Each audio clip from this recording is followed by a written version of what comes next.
Good afternoon slash early evening, everybody. We've got some Seahawks updates, and we're going to go ahead and do another two video day because some of this stuff is pretty consequential, and we've only got so much time left between now and the regular season to figure out how things shake out here. So, these things, again, I'm going to stress in a season like this, it's not like it usually would be where it feels like almost life and death, but, it matters. Every little bit matters. So let's start with the lead. Let's not bury the lead here. Drew Lock. There was some anticipation that Drew Lock would get a lot of time against the Cowboys in preseason game number 3 because he didn't get to play in game 2. But that was contingent on him actually being able to practice the week before and actually recover from his COVID bout. Well, as you can see from the tweet on screen, he did indeed participate, meaning he is feeling better. And according to pretty much everybody at practice, he looked better. He looked like a much better quarterback than the one who was trying to practice the day he got diagnosed with COVID. So Drew Lock is back on the practice field, which bodes well for his ability to play in the third preseason game. He and Gino were swapping out most of the day, playing with the ones and playing with the twos. So I think that you are still looking at a situation here where the decision is being made. Carroll, for his part, did say they're not going to make a decision until maybe the last possible moment leading into that first regular season game on who the starter is. He did say that the plan is Drew Lock to play a lot against Dallas, and he did admit that the COVID for Lock did change their plans on how they were going to determine a starter. But I continue to I can't help but feel like that Carroll saw something with Gino in that second preseason game he didn't like. Enough to maybe change his perspective here. Which surprises me a little bit, but it's the sense that I'm getting. So Drew Lock, he's going to have a few days here to get ready for this game on Friday. I will be live streaming that game, by the way. So we're going to have some fun seeing what Drew Lock has to offer in what is basically his audition, because it seems clear, based off everything we're hearing right now, that Locke has a chance. Locke has a chance to prove that he is the better quarterback on this team. And if assuming that's the case, it really all comes down to this game. I don't think Drew Lock can be handed the starting job by default in a game where he didn't play. He's going to actually have to do something against Dallas, or Gino just kind of gets grandfather claused into it. So Drew Lock practicing, Drew Lock getting a chance with the ones. We'll see what he can do against the Cowboys. Some other interesting notes from this training camp. I got my notes over here. Marquise Goodwin was back in practice in pads today. So he may get a chance to play the last preseason game now. At this point, Marquise Goodwin has missed so much time in the training camp, I have a hard time believing that he'll make the team, because there's fierce competition for the bottom couple of roster spots at wide receiver on this team. The fact that he's not able to work with the quarterbacks, the fact that he's not able to get his reps in, indicates to me he's behind. But I do believe he is a capable player. I do believe he brings a clear skill set to the table, so I'm not ruling him out. So that's good. Eskridge also practiced today. It wasn't, he didn't do everything, but he did a lot of things. It was the closest he's been to being back on the field since, I think, a month ago or something like that. So Eskridge practicing today for the first time in almost a full month. So that's encouraging. Maybe he's ready for the Cowboys game. If not, you have to figure he'll be physically ready for the Broncos game.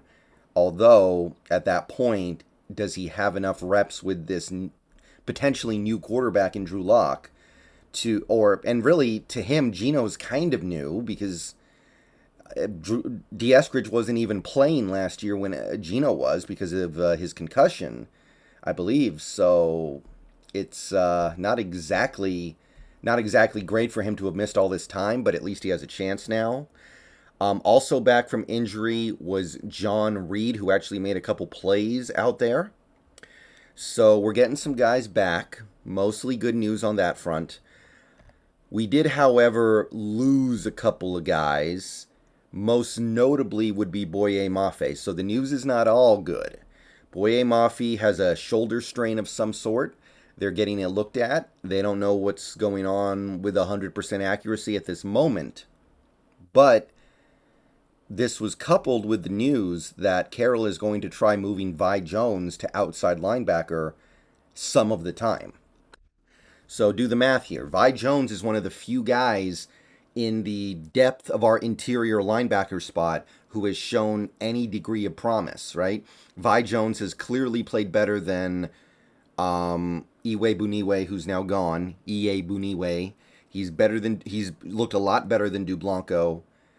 He's been one of the guys who's been flashing as a competent backup for inside linebacker. Now they're saying we're going to move him outside at the same time as we're hearing that Mafe may have an injury that could keep him out for a little while.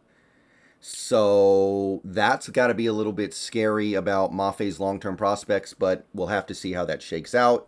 Hopefully it's okay. We did get our first real update on Damien Lewis. Still no timetable here. It's not a high ankle sprain. Carroll said it's not going to be long before he's back, but he won't be popping back immediately.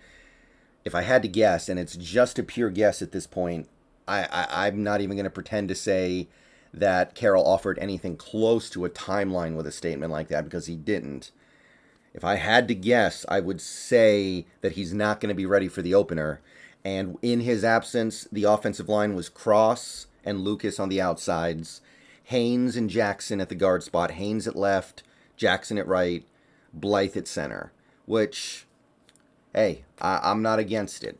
I don't have a big problem with that offensive line. Obviously, you'd rather have Lewis out there, but Haynes, when we drafted him, was a natural left guard. Now he gets to play at his natural position. Now, he was playing great at right guard, so it seems to me he has some true blue versatility, but I don't mind that at all. I don't mind Jackson getting to play right guard. I don't have a huge problem with that, but obviously this is a big year for Lewis, and I hope he bounces back playing, because obviously we've kind of already decided we're going to play him at left, and he can prove his value there. I mean, that's a lot more valuable than a right guard, so I want to see what he can do out there. And honestly, Haynes has played so good at right guard, I don't mind seeing him there either. That's preferable, but I don't hate that offensive line at all. And that's about it in terms of the updates regarding who's playing, who's not. At camp today, Bo Melton caught a long touchdown, I believe it was, beat Tariq Woolen. Michael Jackson continues to actually play really well. He seems like a guy who could end up on the 53-man when the season starts and actually playing, because not hearing anything about Trey Brown yet. Don't know when he's going to be back. Apparently, Aaron Donkor is going to get a chance to play inside a little bit in this last preseason game, but Donkor is basically guaranteed to make the practice squad because of the roster exemption that is given to him if he makes it there. So it's not like he's likely to make the 53-man, so I don't know if that's going to amount to anything substantial, but hey, practice squad players get to play in the real games a few times a year, so hey, not completely without value. And yeah, we got an interesting week ahead of us, folks. Interesting week. The door is open for Drew Lock, and if he can kick it down over these next few days and in the preseason game, then he may end up starting week 1, and that's probably my preference. All right, I will see you guys later on. Going to be streaming on Twitch tonight. Come check me out. Should be a lot of Fire Emblem. Peace out. Go Hawks. Let me know what you think.